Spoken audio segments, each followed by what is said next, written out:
السلام عليكم ورحمة الله، ازيكم حبايبي عاملين ايه؟ النهاردة يوم جديد وفيديو جديد. ان شاء الله فيديو النهاردة يعجبكم وينال رضاكم وتستفادوا منه. فيديو النهاردة قوي جدا جدا يا بنات، روتين كده كله طاقة وشغل ونشاط وافكار حلوة كتير. ان شاء الله هتعجبكم. يلا بينا نعيش اليوم مع بعض، وفضلا منكم حبايبي واخواتي ما تنسوش حطوا لايك للفيديو، كومنت قمر زيكم، واتمنى تنوروني بالاشتراك من كلمة اشتراك اللي تحت الفيديو. وهنا بقى يا بنات كنت انا بقى ايه راح اعمل كده وصفه، قلت النهارده اشارككم وصفه حبات القهوه.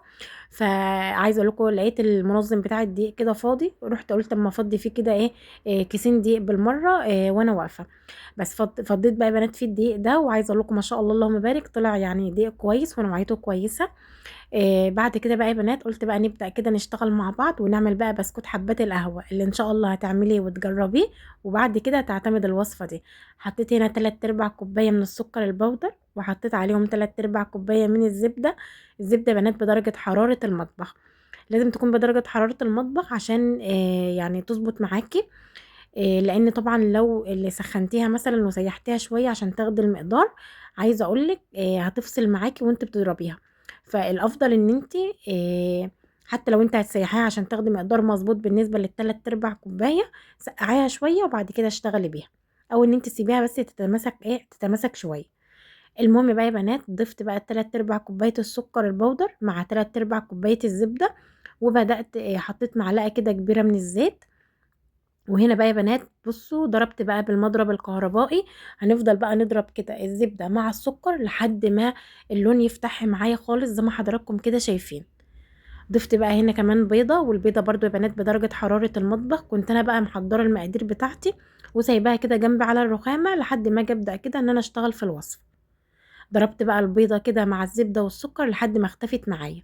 هنا بقى بنضيف ايه، ضفت كده معلقة هرمية مليانة من الكاكاو الخام الاسباني.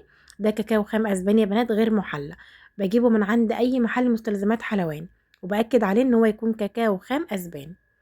ضفت عليهم كمان معلقة من النسكافيه، بس دي رغبة كابتشينو، انا ما عنديش يعني بنات نسكافيه او اللي هي مثلا القهوة سريعة الذوبان. بس أنا عشان كنت عاملة رغوة كابتشينو حاطاها في الفريزر عندي، فاخدت منها معلقة. فلو أنتِ برضه يعني زي كده عادي، هي دي زي دي.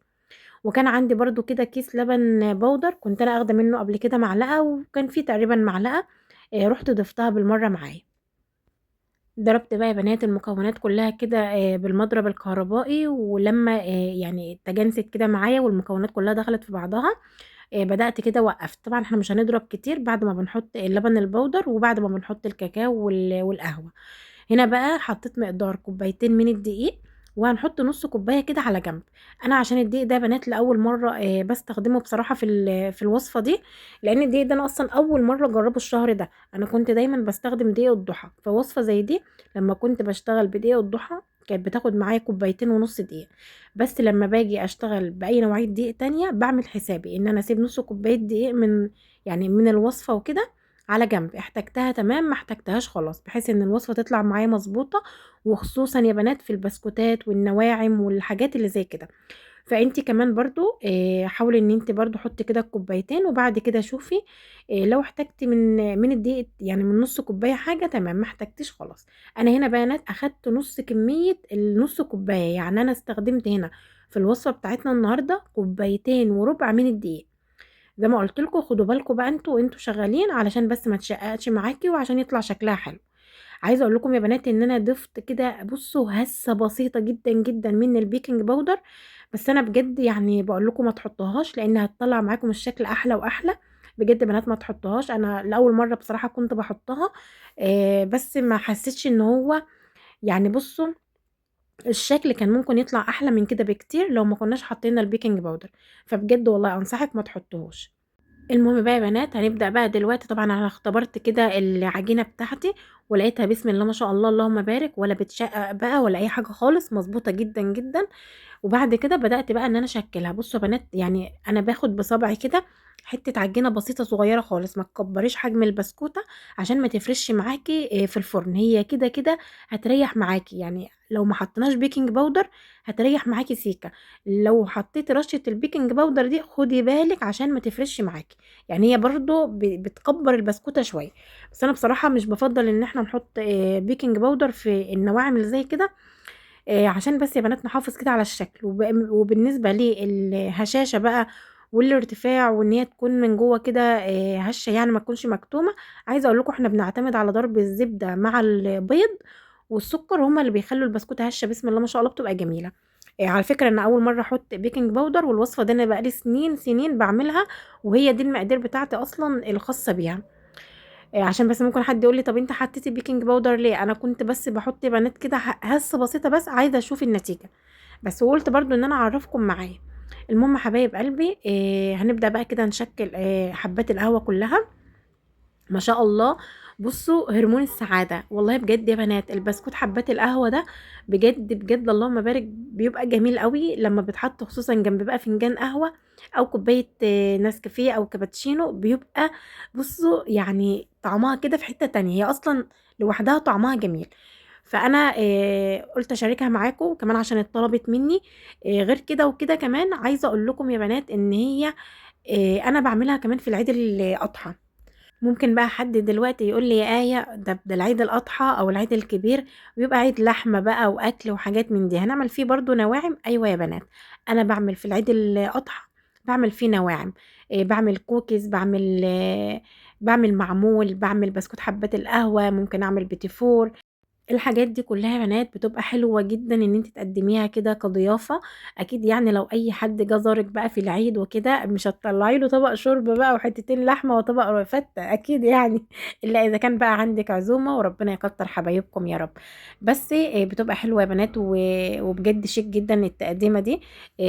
لو هتحطيها مثلا كضيافة كده للعيد بأمر الله، وكمان عشان حتى لو عندك عزومة، فان انت مثلا بعد العزومه دي تقدمي بقى كده فنجان القهوه وجنبه كده البسكوتات دي، بتبقى كده يعني تقديمه شيك. تمام. كمان يا بنات عايزه اقول لكم ان انتوا تقدروا تزينوا بسكوت حبات القهوه ده، تقدروا ان انتوا تزينوه بالشوكولاته، يعني يا اما بقى تبصي تغطسيها كده كلها في الشوكولاته لو تحبي، يا اما تحطي نصها بس كده في الشوكولاته وتطلعيها. بس المهم بقى حبايب قلبي، طبعا انا شكلت بسكوت حبات القهوه كله، وجيت كده بالمعلقه عملت طبعا اللي هي الفتحه اللي بتبقى من فوق دي، واخدتهم دخلتهم الفرن عندي. دخلتهم الفرن يا بنات على درجة حرارة، بالنسبة للفرن بتاعي عشان درجة الحرارة عالية بصراحة، فانا دخلتها الفرن على درجة حرارة 160. بس هي زيها زي الكيك، يعني شوف انت بتدخلي الكيك عندك على درجة حرارة كام، ودخلي البسكوتات دي، وطبعا بنحطه على الشبكة في النص، وما بشغلش من فوق خالص، انا بشغل من تحت وبس. المهم بقى يا بنات قلت بقى اسيبها كده في الفرن بقى تستوى كده براحتها، وطبعا اخد بالي منها. قلت بقى ايه يلا بينا بقى نغسل شويه المواعين دول، وعايزه اقول لكم ان المواعين دي مش مواعين غدا بجد، انا مش عارفه المواعين دي جت منين، بس ورغم ان انا والله امبارح غاسله الحوض وغاسله المواعين ومخلصه كل حاجه. بس طبعا الولاد يعني مثلا بكون انا نمت بصراحه بيتعشوا، بيشربوا حاجه مع باباهم وكده. إيه كمان يا بنات يعني الصبح بقى فطاري وكده، والحاجات اللي انا استخدمتها في يعني في عمل البسكوت حبات القهوة. فقلت يلا بقى كده ايه خلينا نشتغل بقى ونتحفز مع بعض. طلعت لي بقى سبونشة جديدة بقى، وبصوا وشوية صابون كده بقى جداد وبصوا قلنا بقى ايه يعني نعيش كده بقى ايه يا بنات فقرة غسيل المواعين كده مع بعض. عايزاكوا بقى دلوقتي قومي بسرعة كده بصي في الحوض بتاعك ايا كان بقى انت بتسمعيني الصبح، بتسمعيني بقى اخر النهار بالليل، المهم بقى بصي حطي التليفون جنبك كده اسمعيني، واغسلي بقى شوية المواعين كده بتوعك وخلصي كل اللي وراك. انا قلت بقى بما ان يعني عندي حبايبي كتير جدا بيحبوا فقرة غسيل المواعين وبتشجعوا وبتنشطوا منها، فقلت بقى يا بنات خلاص يلا خلينا بقى ايه ناخد الفقرة دي كده ايه مع بعض.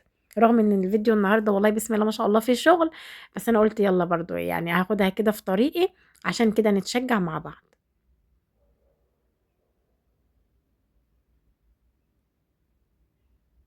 بس هغسل بقى يا بنات المواعين كلها، رغم ان انا اصلا مش بطبعي بصراحة ان انا اعمل كده، اقول لكم افهمكم دلوقتي. بصوا بقى، بصوا يا بنات، انا شويه المواعين دول المفروض ان انا اصلا ما باجي اغسل المواعين بغسل كده يعني كام كوبايه، واقوم يعني مشطفاهم كده من الصابون، واقوم حطاهم في صفايه الاطباق، ارجع اغسل تاني، يعني فاهمين؟ ما بكومش المواعين كلها بعد ما تتغسل وبعد كده اشطفهم مره واحده زي ما تشوفوا معايا النهارده. لان انا بنات لما باجي اغسل المواعين، عايزه اقول لكم ان انا مثلا بغسل وبريح ايدي شويه وانا بشطف المواعين تحت يعني بعد الغسيل، عشان عندي أصلًا يعني عندي التهاب في أعصاب إيدي وكده، فباتعب. فالمهم بقى النهارده لقيت نفسي كده صفّاية الأطباق أصلًا مليانة، عايزة يعني عايزة تتفضّى وكده، ومش لاقية مكان، فرُحت قُلت خلاص هاغسلهم كلّهم مرّة واحدة، وبعد كده هادخّلهم بقى، يعني أحطّهم كلّهم في الحوض، وأقوم مشطّفاهم مرّة واحدة وحاطّاهم بقى على الفوطة، لإن ما فيش مكان إن أنا فاهمين، أغسل وأشطّف والكلام ده كلّه. بُصّوا، أنا أتمنى إن أنتم تكونوا فهمتوني في الكعبلة اللي عدِّت دي. بس وبالنسبة بقى يا بنات لحبايبي واللي بيسألوني على يعني على نظام الطيبات، وآية أنتِ هتعملي إيه وكده. بُصّوا يا بنات، أنا هاقول لكم على حاجة. طبعًا الموضوع ده إحنا اتكلمنا فيه في البيت هنا عندنا، ويعني وكان في حوار كده ما بيني وما بين جوزي. أنا كان رد جوزي ليّا الحارس ربنا، هو قال لي: "الحارس ربنا، آية اسكتي سيبيها لله، ما إحنا طول عمرنا عايشين كده." ومش عارف إيه، والكلام اللي أنتم عارفينه ده. ده غير بقى يا بنات إن محمد أصلًا متعود إن يحب يشوف كده على الرخامة علبة فيها كيك، فيها بسكوت، فيها مثلًا قُرَص بالعجوة، فيها حلو. المهم إن هو يحب يلاقي حاجة زي كده دايمًا في البيت، ويفضل بقى رايح جاي في البيت كده يتسلى فيها. فأنا بصراحة بيني وبين نفسي كده قُلت خلاص يا بنتي يا آية، يعني فاهمين اللي هو يعني أهتم شوية بمشترياتي، بمعنى إن أنا مثلًا بدل ما كنت باجيب كمية دقيق أبيض، طب ما أخلّي مثلًا الدقيق الأبيض ده يكون كميته قليلة شوية، واهتم إن أنا أجيب بقية الدقيق، أجيب دقيق حبة كاملة اللي هو الدقيق الأسمر، أقلل مثلًا المكرونة، أكتر الرز، فاهمينّي؟ فأنا هانظّم مشترياتي بالشكل ده يا بنات، وهيكون في أفكار جديدة، وهيكون في طريقة حلوة جدًا، جدًا. ويمكن أنا شاركت معاكم أفكار بنفس يعني بنفس الطريقة كده في المشتريات بتاعة الشهر اللي فات ده. يعني ارجعوا كده للفيديو يا بنات بتاع المشتريات اللي هو من كام يوم ده، هتلاقوني برضه في أفكار جديدة أصلًا ومنتجات جديدة ومشتريات بفكر جديد. المهم حبايبي هتلاقوا هناك يعني أفكار حلوة إن شاء الله هتعجبكم.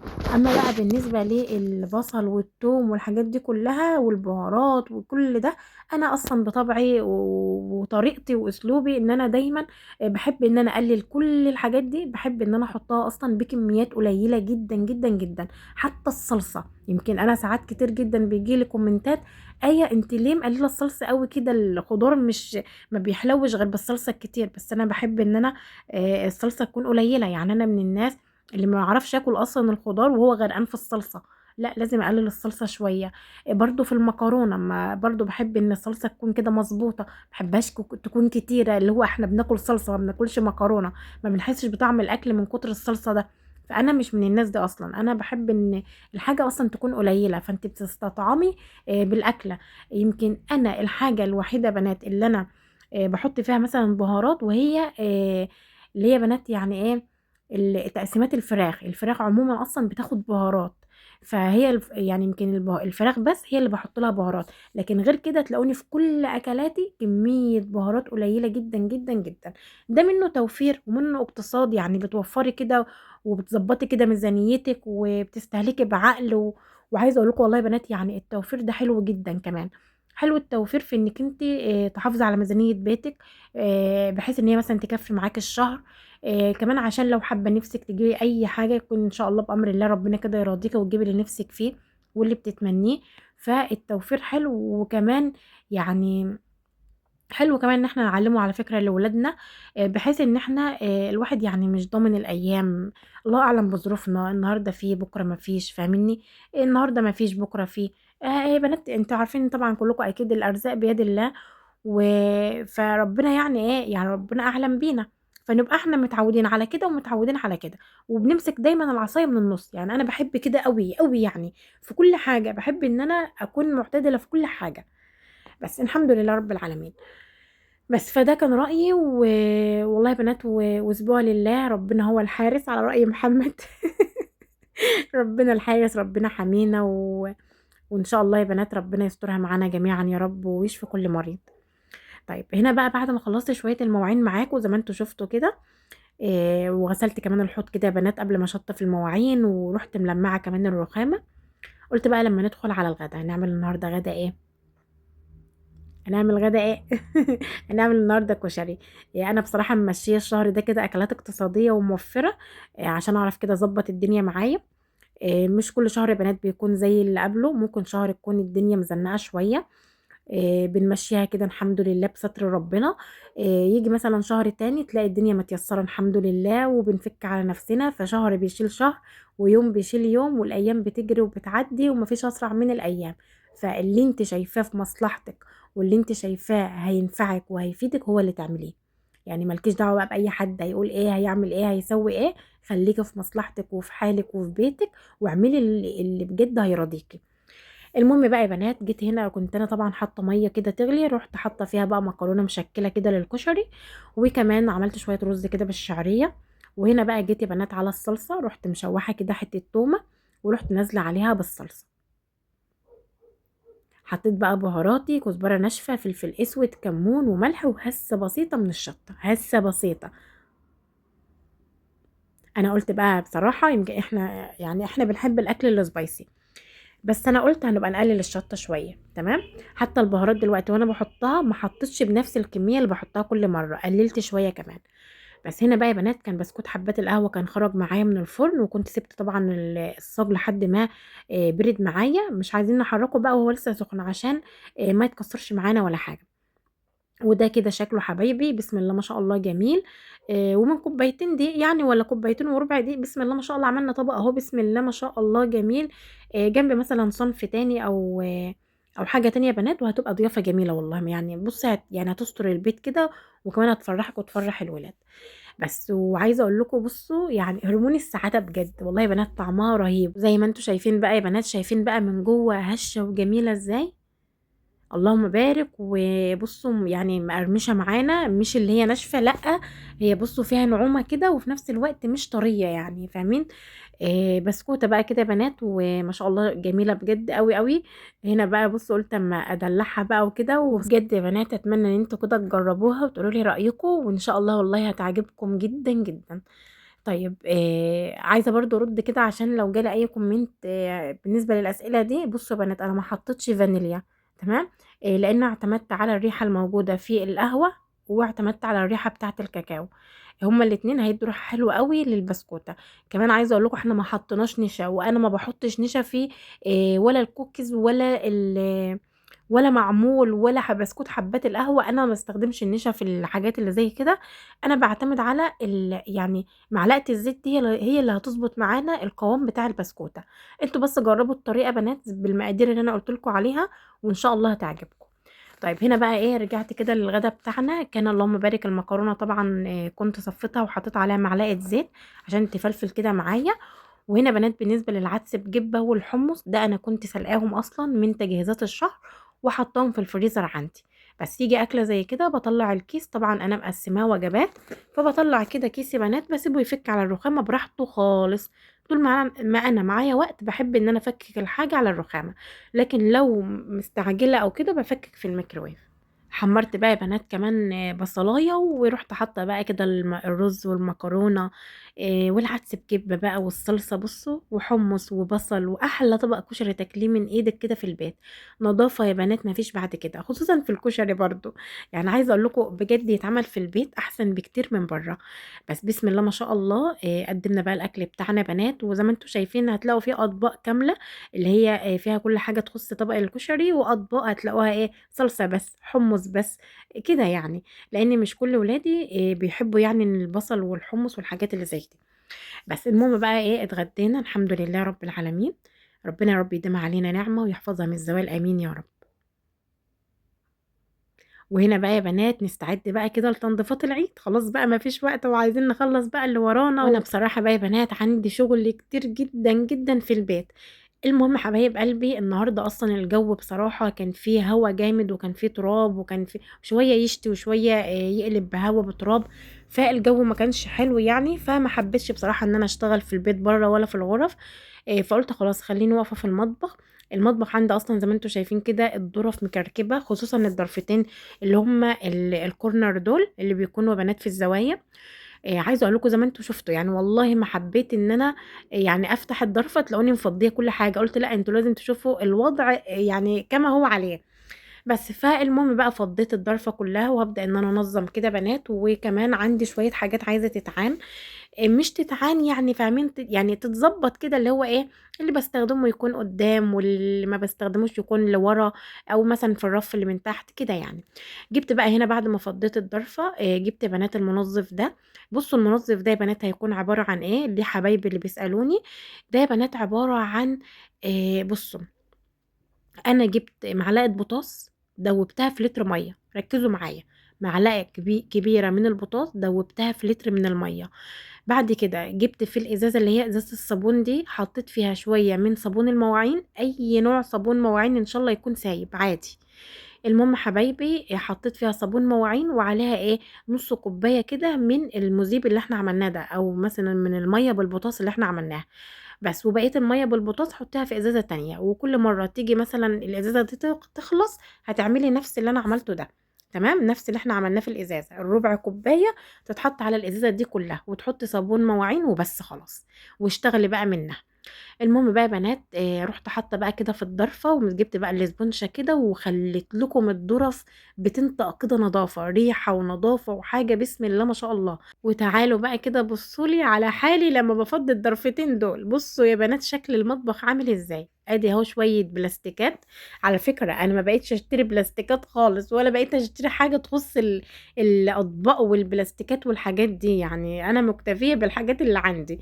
بس، فبُصّوا دي كده اللي طلع من الضرفة اللي هي الزاوية دي، لسه كمان هافضّي الزاوية التانية، وعايزة أقول لكم المطبخ كلّه بقى فوقيه تحتيه، والله يا بنات يعني زي ما أنتم شايفين كده بالضبط. بُصّوا كنت أنا حاطة دورة غسالة كمان أهو، قُلت يالّا بالمرّة كده وأنا إيه شغّالة، باحب إن أنا أعمل كذا حاجة يعني في نفس الوقت. المهم بقى يا بنات جيت لكم بقى هنا رُحت عاملة إيه، قُلت خلاص عقبال ما الضرفة تتهوى معايا شوية، رُحت ماسكة كل حاجة كده حاطاها جوّه بعضها، لمّيت البلاستيكات جوّه بعضها، العلب، الحلل كل طقم كده جوّه بعضه. عندي برضه حلل ألمونيوم واللي هي حلل الألمونيوم الكاسرولات ده وده، برضه لميتهم كده في بعضهم، قُلت أحطهم في ضرفة برضه كده تكون بعيد شوية، لإني مش باستخدمهم، بس وقُلت أنظّمها الضُرَف على قد ما أقدر يعني، هتشوفوا معايا دلوقتي. المهم بس نلِم اللي إحنا فيه ده،